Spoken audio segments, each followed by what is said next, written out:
ভারত এই সপ্তাহে অভিযোগ করেছে কানাডার প্রায় ২৬০টির মতো প্রতিষ্ঠান, শিক্ষা প্রতিষ্ঠান ইন্ডিয়ার ছাত্রদের এই দেশে ভর্তির নামে তারা মানব পাচার করছে এবং সেটা কানাডা হয়ে আমেরিকায় সেই পাচারটা হচ্ছে।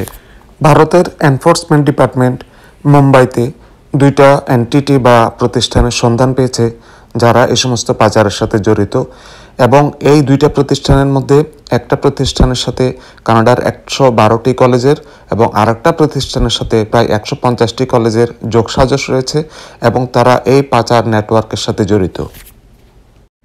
ভারতের পুলিশ মূলত 2022 সালের একটা হত্যাকাণ্ডের তদন্তে নেমে এইসব খবর পায় এবং ওই হত্যাকাণ্ডের শিকার প্যাটেল, মিস্টার প্যাটেল এবং তার ফ্যামিলি এই হত্যাকাণ্ডের শিকার হয়েছিল 2022 সালে।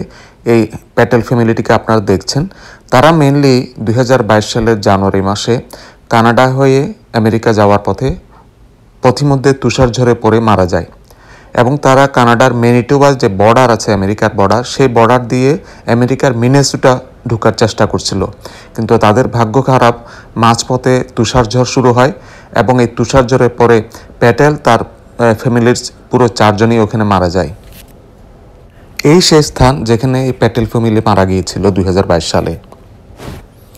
এটা নিয়ে মামলা হয় এবং মামলায় আমেরিকা 2 জন ব্যক্তিকে কারাদণ্ড দেয়। ছবিতে যে 2 জনকে দেখছেন তাদেরকে দণ্ড দেওয়া হয়েছে। এখন ইন্ডিয়া তার তদন্ত করতে গিয়ে এসব খবর পায় যেখানে কানাডার এই সমস্ত প্রতিষ্ঠানগুলোর বিরুদ্ধে অভিযোগ আনা হয়েছে।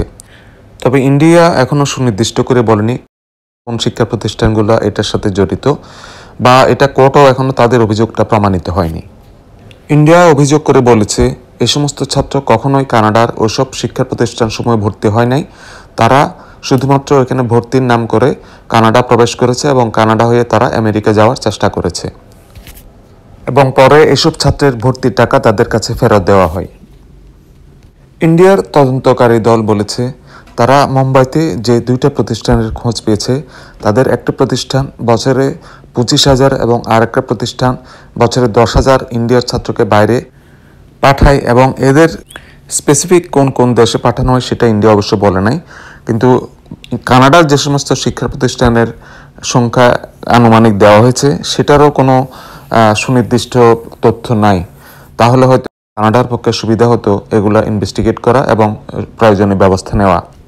তবে কানাডা স্টুডেন্ট ভিসার উপর বেশ কিছু কড়াকড়ি আরোপ করেছে সাম্প্রতিক বছরগুলোতে। তারা একটা ক্যাপ দিয়েছে কানাডার যে সমস্ত প্রতিষ্ঠান রয়েছে ডেজিগনেটেড লার্নিং ইনস্টিটিউশনস, সেগুলোতে অফার লেটার বিষয়ে বেশ কিছু তারা নির্দেশনা দিয়েছে যাতে করে কোনো ছাত্র অবৈধভাবে এখানে ভর্তি হইতে না পারে, এবং শিক্ষা প্রতিষ্ঠানসমূহকে প্রতি 2 বছর অন্তর কমপ্লায়েন্স রিপোর্ট প্রদান করার জন্য বলা হয়েছে সরকারকে, এবং যারা এটা দিতে ব্যর্থ হবে তাদের বিরুদ্ধে সরকার কিছু প্রয়োজনীয় ব্যবস্থা নেবে। 2022 সালে যখন প্যাটেল ফ্যামিলি কানাডা এবং আমেরিকার বর্ডারে মারা যায়, এরপরে কিন্তু কানাডার private television channel CBC news তাদের অনুসন্ধানমূলক প্রতিবেদন 5th স্টেটে এক বিস্তারিত প্রতিবেদন প্রকাশ করে, যেখানে তারা বেশ কিছু ব্যক্তির সাক্ষাৎকারও এখানে নেই, কিভাবে তারা আচার হলো, কিভাবে তারা মারা গেল, সমস্ত বিষয়াদি।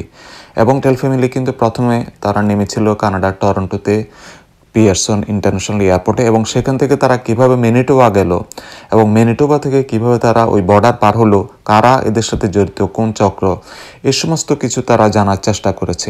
আগামী 22 জানুয়ারি এই প্যাটেল ফ্যামিলির 3য় মৃত্যুবার্ষিকী। এমন এক সময়ে ভারত এই অভিযোগ করল যখন প্যাটেল ফ্যামিলিকে মানুষ আবারও স্মরণ করবে, 22 জানুয়ারির সে দুঃসহ দিনটাকে মানুষ আবারও স্মৃতিতে আনবে। 2টি নিষ্পাপ শিশু সহ মিস্টার প্যাটেল এবং তার স্ত্রী কিভাবে এই ঝড়ের কপালে পড়ে মারা গেল সেটা এখনও অনেকের জিজ্ঞাসা। সে যাই হোক, এখন কানাডার উচিত হবে ভারত যে অভিযোগ করেছে সেটা খতিয়ে দেখা এবং এ ব্যাপারে প্রয়োজনীয় পদক্ষেপ নেওয়া।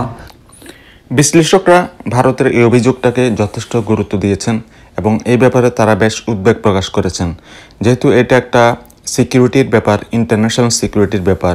ভারত, কানাডা এবং আমেরিকা সব দেশকে একসাথে কাজ করতে হবে। অলরেডি আমেরিকা প্রশ্ন তুলেছে এই ব্যাপারে, কানাডা এবং আমেরিকার যে বর্ডার ইস্যু, বর্ডার সিকিউরিটি নিয়ে। তো এইসব বিষয়ে সব দেশ একসাথে বসে যৌথভাবে কাজ করতে হবে। এবং এই যে ট্রাফিকিং, ইন্টারন্যাশনাল ট্রাফিকিং, এর মূলে কারা এর হোতা, কারা এই সমস্ত মানব পাচারকারী, তাদেরকে আইডেন্টিফাই করতে হবে এবং তাদেরকে শাস্তির আওতায় আনতে হবে।